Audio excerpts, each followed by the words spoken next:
Welcome to Foothills Nuggets. We're going to show you how to use the bathroom correctly versus incorrectly today. First off, here are the rules to use the bathroom. We need to flush and wash. We need to go and return to class quickly, and then leave the bathroom clean and respect the privacy of others. Come on in, I'll show you how. When we go to the bathroom, we go right in and do our business.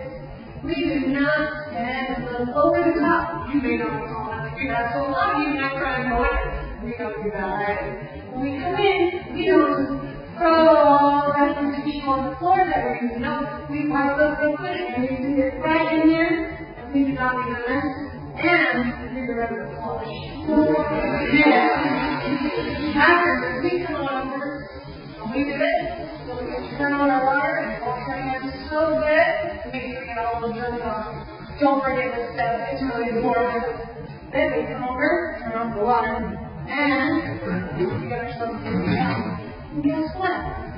I'm realizing that some of our classmates have forgotten to do their job, so I'm going to be kind, and I'm going to pick up a few things I can, and leave it so clean in the bathroom. I hope you enjoy your guys' experience in the bathroom.